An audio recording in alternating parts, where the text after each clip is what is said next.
Nuevamente, saludos amigos del canal.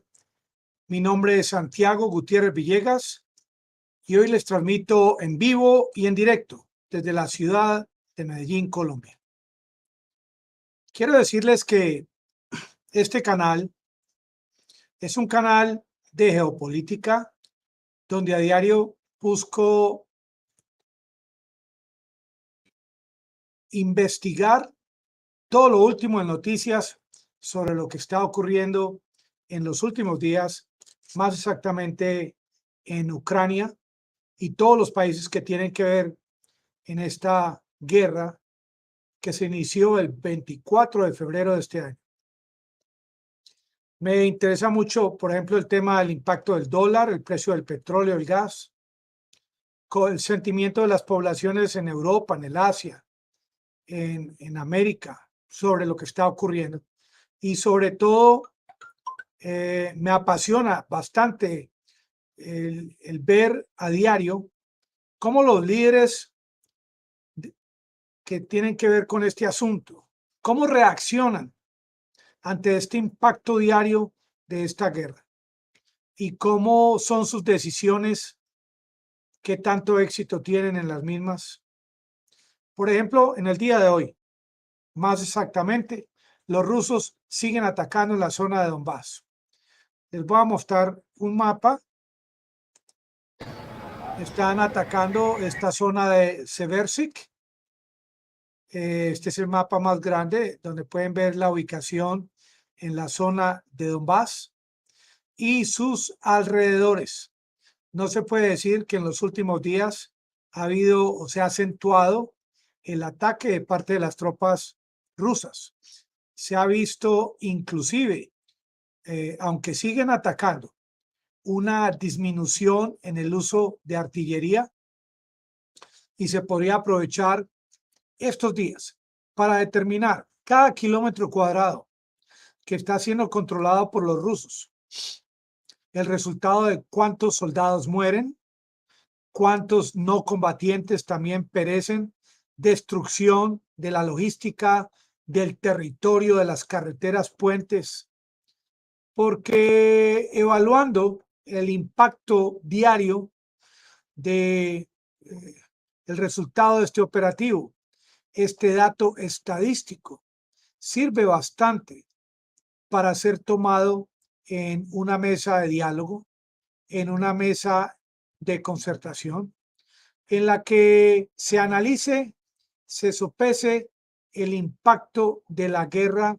en cuanto a que sí se deba continuar o sea de pronto una manera más inteligente el de hacer un cese total al fuego de parte y parte, un cese al fuego bilateral.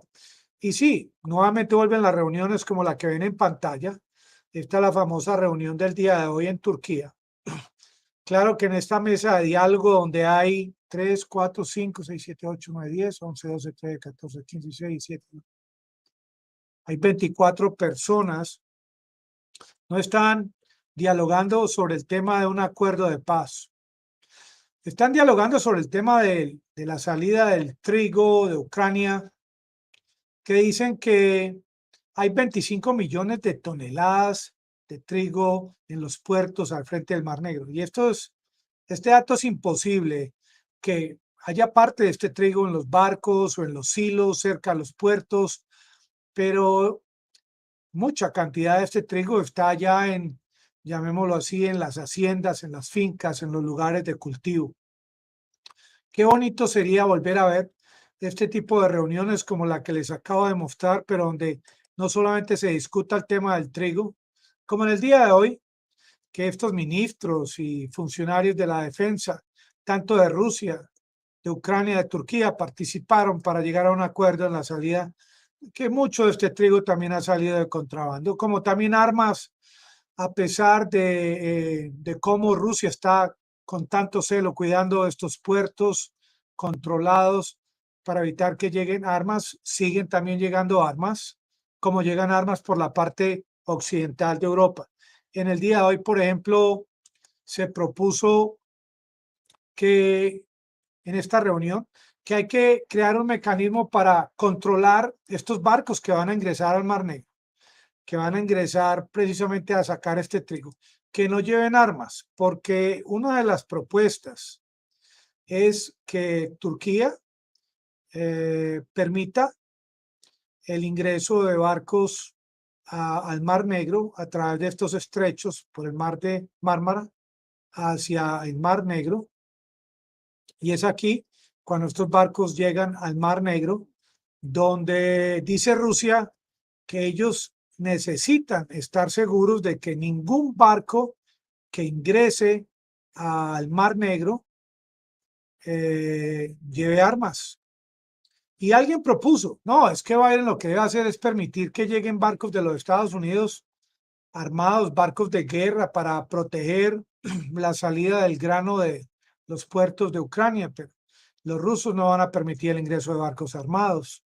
Ahora, ¿qué dicen las Fuerzas Armadas de Ucrania al respecto de la reunión del día de hoy? Dicen que ellos no van a quitar estas minas que hay en el Mar Negro, sin que haya un acuerdo. Por eso han dicho que la próxima reunión de la semana entrante, el miércoles, también en Turquía, que haya un acuerdo para, si quitan las minas, que haya una garantía de que los rusos no van a atacar estos puertos sobre el Mar Negro. Mire, inclusive muchas de estas minas que colocó Turquía en el Mar Negro ya se desconoce su ubicación. Han habido inclusive ocasiones en que civiles, turistas, han muerto por culpa de estas minas. Yo creo que a esta altura de la guerra, ya que llevan casi que 5 meses, ya están es como pormenorizando tantos detalles que de pronto no son los más interesantes para llegar a un acuerdo final, porque para Zelensky no nos ha dicho exactamente cuántos soldados de su ejército deben morir antes de que él saque la bandera blanca. Tampoco ha expresado cuántos civiles de su país deben morir para él poder sacar la bandera blanca. ¿Qué motivaría a este hombre a llegar a ese cese al fuego? ¿Cómo va la situación?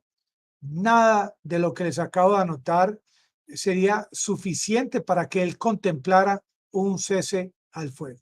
Mientras tanto, le preguntan al otro lado, a los Estados Unidos, ¿qué ideas tiene los Estados Unidos en la actualidad, amigos del canal, para buscar un acuerdo? Porque la gran noticia del día de hoy es que la inflación en Estados Unidos subió al 9.1%. Claro que Biden está diciendo que la culpa de esta inflación es por culpa de la guerra de Putin, pero ¿quién fue el que dijo que no comprara ni una gota de petróleo de Rusia? Fue el presidente Biden.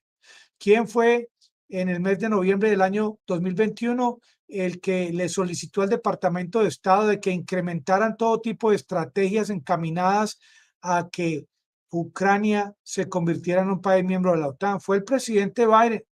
¿Quién fue el que empoderó a la OTAN para el envío de armas a Ucrania en los últimos 140 días? Fue el presidente Biden.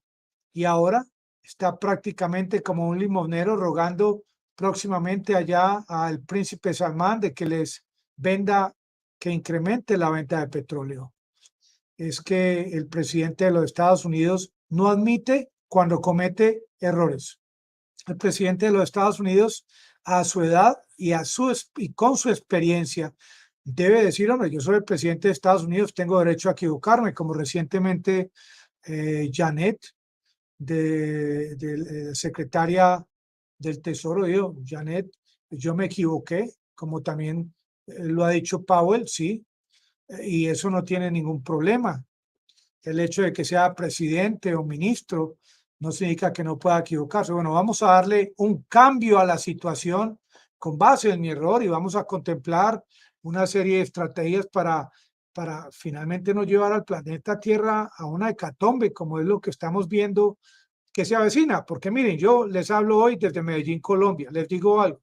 Aquí están diciendo de que por culpa del próximo presidente de Colombia, Gustavo Petro, que el dólar va a 5.000, a 6.000, a 7.000, y eso no es cierto. Con este dato precisamente del tema de la inflación, 9.1% en Estados Unidos del día de hoy, lo más seguro es que la única opción que tienen los Estados Unidos es subir las tasas de interés. ¿Qué ocurre cuando Estados Unidos suben las tasas de interés? Pues inmediatamente los inversionistas colombianos quieren comprar dólares para llevarlos para los Estados Unidos para asegurar su dinero allá a una mejor tasa de interés. Y esa demanda tan grande está haciendo que suba el dólar en Colombia. Y lo mismo, esta alza de interés en los Estados Unidos va a ser la culpable de que las empresas no opten por pedir préstamos para sus producciones, tengan que enviar empleados para sus casas, y una tasa alta de desempleo, una tasa alta de inflación es lo que llama la estanflación, de la que tanto se ha hablado. La estanflación es algo que no se cura de un mes a otro, es algo que puede durar años para solucionarse, y esperemos que eso no ocurra. Vamos encaminados a nivel mundial hacia ese camino, y las únicas opciones que presenta el presidente de los Estados Unidos es la de aumentar la salida de reservas de petróleo de sus almacenamientos allá en el sur del país, que en los últimos meses le han dicho al presidente Biden, bueno, si usted sacó esas reservas para que baje, por ejemplo, el precio de la gasolina en Estados Unidos, que eso es un proceso de la refinación, ¿por qué está vendiendo ese petróleo a otros países del mundo? Y el hombre se quedó sin respuesta, porque las medidas que está tomando este hombre están prácticamente por el camino equivocado, porque él creyó que él iba a cambiar el tema, él iba a mejorar el tema del cambio climático de la noche a la mañana, y que con eso, con ese solo hecho, él iba prácticamente a ganarse el premio Nobel de la Paz, entre otros premios que iba a alcanzar. Y se dio cuenta ya muy tarde de que esto de los molinos de viento y de los paneles solares es algo, del dicho al hecho hay mucho trecho, es algo que toma entre 10, 15, 20 años. Así que el tema de la guerra, con esa visita del presidente Biden, por ejemplo, a Arabia Saudita próximamente, no va a ser una solución al problema coyuntural actual que es la guerra en Ucrania.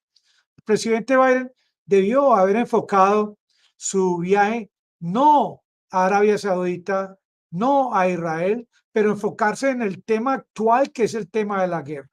Así sea protegido por el Pentágono en Estados Unidos, hacer reuniones virtuales con funcionarios de Rusia, si es que le da temor hablar con el presidente Putin desde la distancia, aunque habló con él el año pasado a menos de 1 metro de distancia. Es que el problema, el presidente de los Estados Unidos lo debe solucionar es con el presidente de Rusia, no con el príncipe Salmán, porque con la sola visita de Biden a Arabia Saudita va a perder todavía más credibilidad ante aquellos ciudadanos del mundo, no solamente de Estados Unidos, que no ven con buenos ojos que una vez que el presidente Biden desclasificó el informe, el resultado de lo que ocurrió en la embajada de Arabia Saudita en Estambul, de cómo descuartizaron a un periodista disidente de Arabia Saudita, periodista del Washington Post, y cómo él en esa época llamó a Arabia Saudita un país paria. Hoy va como si nada ocurriese a Arabia Saudita, no sabemos todavía con quién va a estrechar la mano o con quién va a cerrar la mano, pero él pierde muchos puntos con aquellos habitantes que entienden el significado de la ética y el bien y el mal. No hablo de aquellas personas que solamente ven como norte el tema monetario, la codicia, el tema de cada vez llenar más sus arcas y sus cajas fuertes. El tema ético también tiene mucho significado para aquellos electores para quienes esto significa mucho. La parte espiritual obviamente no pasa de moda. El precio del petróleo sube y baja como el precio del oro. Y el presidente Biden puede viajar por todo el mundo, inclusive viajar y hablar con los dictadores más abominables del planeta que vayan en contra de todos los derechos humanos, pero él contemplaría el tema de ir y estrechar sus manos en caso de que el país, Estados Unidos, necesite dinero. Y esto es un enfoque equivocado que está dando el presidente Biden en los últimos días. Y claro, ahora en la parte no macro, sino micro, dicen, por ejemplo, que Rusia está pobre de equipos de alta precisión. ¿Y quién de estos comentaristas o de estos escritores que trabajan en estas revistas tiene contacto con el Ministerio de Defensa de Rusia? ¿O quién de estos periodistas ha inspeccionado los inventarios de guerra que tiene la Federación? Y yo simplemente leo estos comentarios y no tienen nada de credibilidad. Dicen, por ejemplo, que a los ucranianos se les están acabando las municiones de la época de la Unión Soviética, algo que ni siquiera Zelensky contemplaría en difundir a través de sus reporteros o sus comentaristas o sus voceros, y estos periodistas se lanzan con tanto orgullo a emitir este tipo de conceptos. Y claro, de parte de los periodistas guerreristas del mundo, diplomados, con diploma y condecorados, no como en el caso mío, que soy un aficionado al tema de la geopolítica, se atreven a decir que, claro, si gana Rusia en Ucrania, ya que ha conquistado un quinto del territorio ucraniano, ya inmediatamente China va a invadir a Taiwán, a tratar de controlar esta isla, e inmediatamente eso significaría de inmediato alarma roja, las tropas de los Estados Unidos en pleno acción, campaña de guerra hacia Taiwán. Eso también es dudoso que ellos digan o aseveren esto, como les digo, sin tener contacto, sin tener roce, sin formar parte de un think tank que tenga que ver con miembros, por ejemplo, del Pentágono en Estados Unidos o de los ministerios de defensa de los países involucrados en esta guerra. Ahora dicen que la mejor solución es que todos estos dineros controlados por el tema de las sanciones, aproximadamente 300.000 millones de dólares que son de propiedad de Rusia, que claro, deben aprovechar y subastar todas estas propiedades y estos dineros para utilizar hasta el último centavo en enviar armas para Ucrania y reconstruir ese hermoso país. Y claro, vuelvo y repito, si el mismo presidente Biden de los Estados Unidos dijo que él no estaba que él estaba en contra de esta política, ¿cómo aseveran estos periodistas de que realmente esa es la salida? Porque ahora hay muchos editorialistas que hacen unos escritos o lo que aquí se llama en Colombia unas columnas en las que se basan en una cantidad de comentarios con los que quieren justificar una hipótesis que realmente son comentarios que no hay forma de comprobar su veracidad. Y hay cientos y cientos que ustedes podrían utilizar para hacer miles y miles de videos. Igual fake news. Y Ucrania dice que tiene el derecho al comercio, como también Rusia tiene todo el derecho a que no sancionen a Rusia, como los habitantes de Donbass tienen todo el derecho desde el año 2014 que no los hayan zapateado, estropeado sus propiedades, violado sus mujeres, que les hayan quitado el derecho a sus hijos de estudiar. Todos tenemos derechos, pero esto es como un doble camino. También deben respetar los derechos de los ciudadanos de Ucrania si quieren que respeten también los derechos de los ciudadanos de Ucrania como país. Deben respetar los derechos de los ucranianos rusoparlantes de Donbass si quieren que le respeten los derechos a los ucranianos del otro lado, los que tiran para el lado europeo.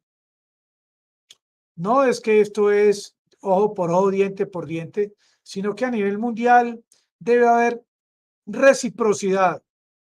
Debe haber reciprocidad en todo. No que Estados Unidos y la Unión Europea tengan una lista larga de exigencias mientras no respetan a los demás. Miren que ahora a última hora en Kaliningrado. Ya sí pueden llegar todo tipo de mercancías, cemento, ladrillos para la construcción, acero, aluminio, que antes decía que no la Unión Europea. ¿Y saben con qué cuentos salieron?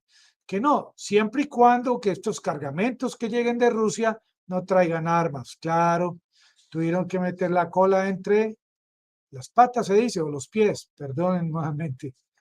Y dice Ucrania, es que Rusia no tiene derecho a bloquear nuestros puertos, pero Ucrania sí tiene derecho a obligar a una población tan grande como la de Donbass a quitarles sus pasaportes, porque antes de que Rusia le presentara esta opción a los habitantes de Donbass de obtener pasaporte ruso, allá desde el 2014 se los quitaban. Allá los obligaban a hablar solamente en ucraniano y les decían, no, es que usted no tiene capacidad de hablar en ucraniano, entonces usted no debe estar en este país.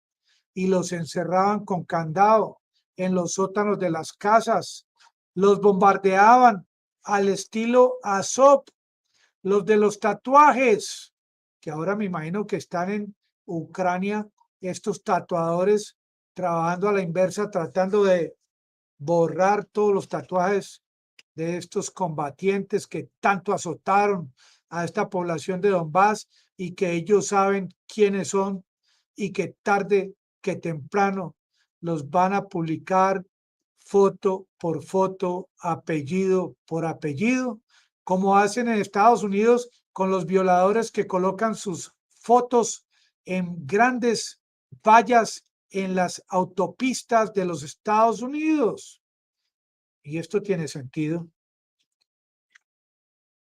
Y que Estados Unidos debe escoltar estos barcos que llevan grano, pero vuelvo y le repito, barcos de guerra de Estados Unidos, Rusia no les va a permitir el ingreso al Mar Negro. Por eso el título de este video tiene sentido, puesto que yo digo que esta reunión del día de hoy fue prácticamente un saludo a la bandera, porque los unos dicen que no pueden inspeccionar los barcos, eso dice Ucrania. No permiten que se inspeccionen los barcos. Y los rusos les dicen que quiten las minas y ellos dicen que tampoco las van a quitar mientras no les aseguren que no van a atacar los puertos sobre el Mar Negro.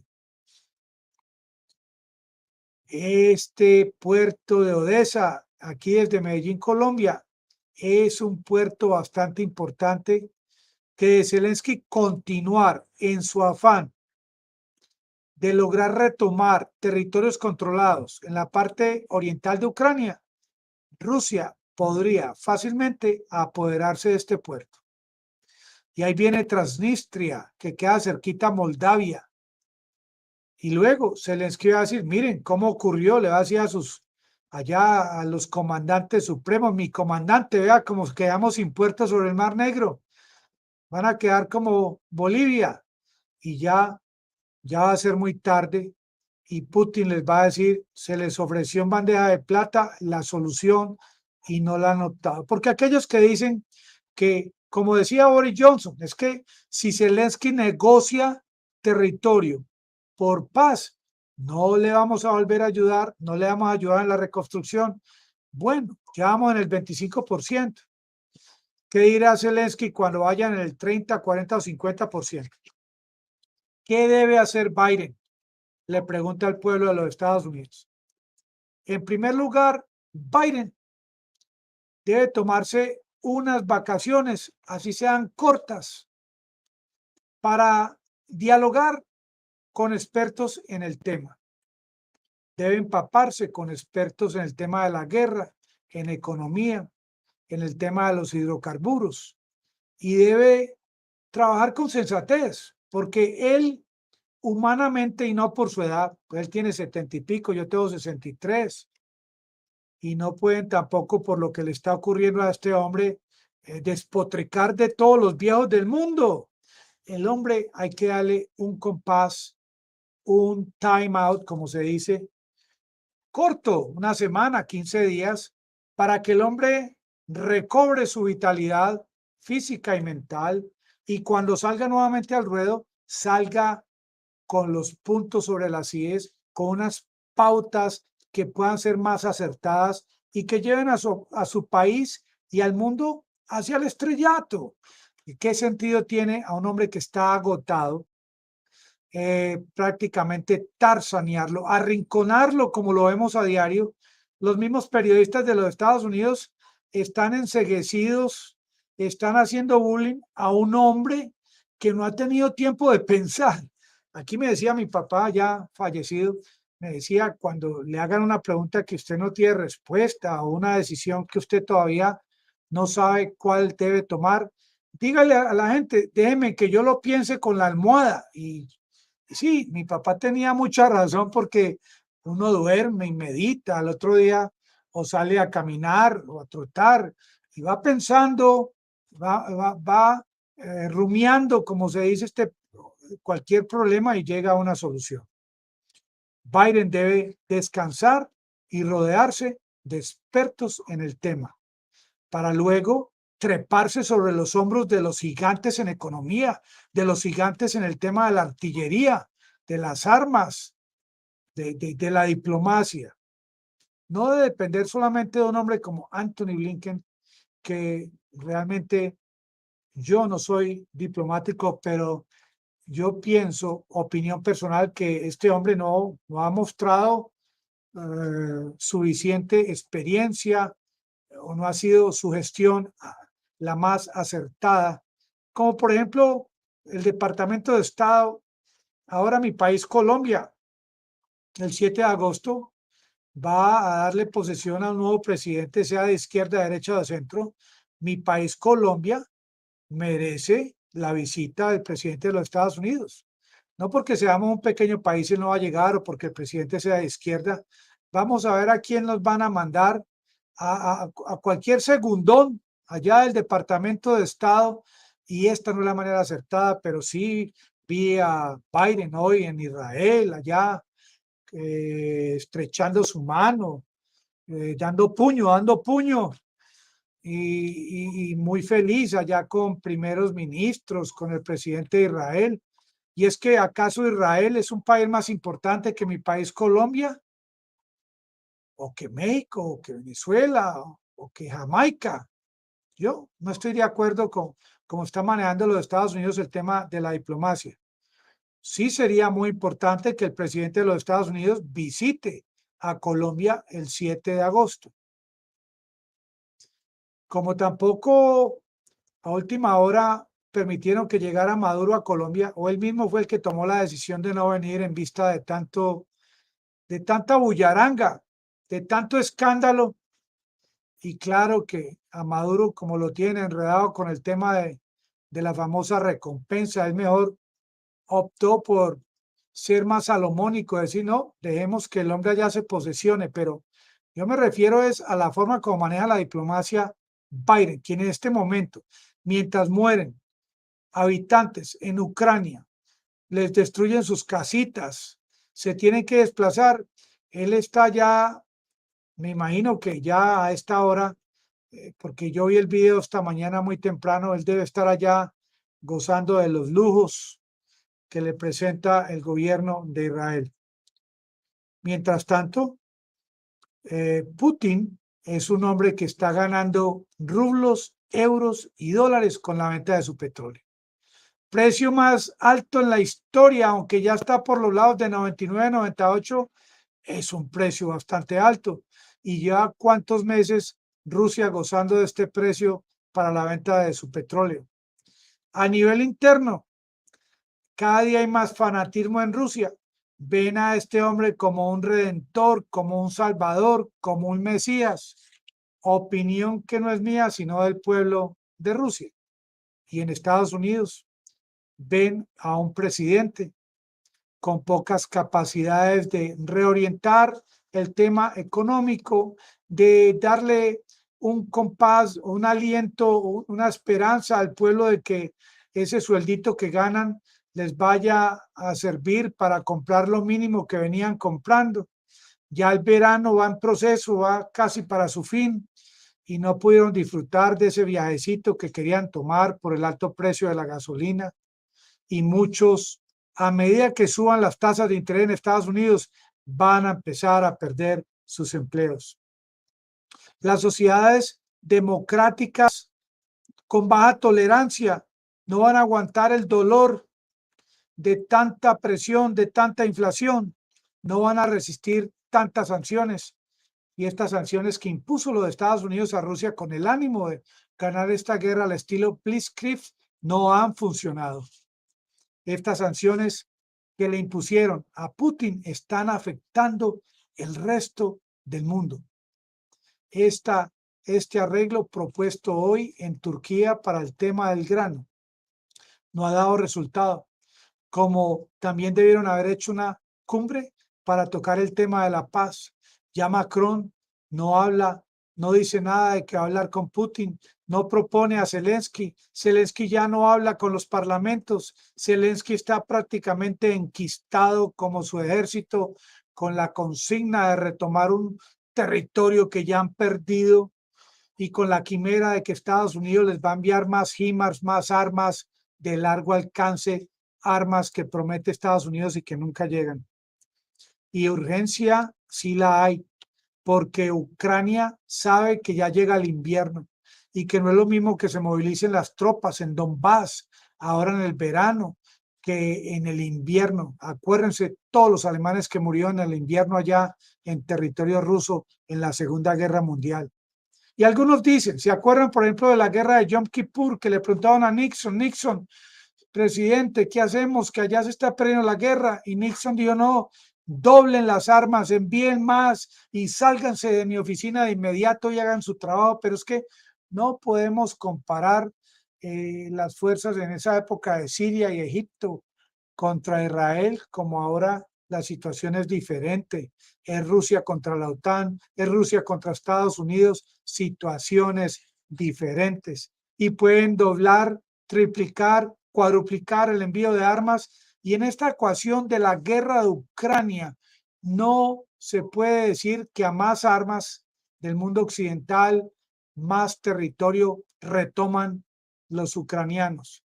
Al no funcionar esto en una ecuación matemática, entonces no se puede utilizar esta propuesta a más cumbres de paz o de diálogo, menos muertos en Ucrania. De pronto que sí, esta variable funcionaría a más acuerdos de paz, posiblemente menos muertos en Ucrania, a más grano que salga de Ucrania hacia el mundo, hacia esos países pobres, posiblemente menos pobres van a morir en esos países. Sí se puede aplicar en esa ecuación matemática que ahí la estamos engordando para en los próximos videos sacar un inicio de una ecuación para la guerra de Ucrania que pueda ser luego metida en un programa de computador, de computación, porque la cantidad, dicen que es mejor calidad que cantidad. Toda la vida nos han dicho eso, que es mejor calidad que cantidad. Santiago, deja de hacer tantos videos, hacete uno a la semana de gran calidad, hacete un video al mes, pero resulta que cantidad de videos me da a mí más opción de hablar con más gente nueva que nunca han visto mis videos y esto implica más posibilidad de visualizaciones, más posibilidad de que me compartan, más posibilidad de que rueden la publicidad. Entonces, muchas veces, de por sí, la cantidad puede ser catalogada como calidad. Increíble, algo que apenas aprendí en el día de hoy. Y sí, la artillería rusa tiene que 60.000 proyectiles al día, mientras que Ucrania 5.000. De igual manera, es como decía Jordan, porque el gran basquetbolista Jordan, ¿usted cómo lo ha logrado para encestar desde tanta distancia?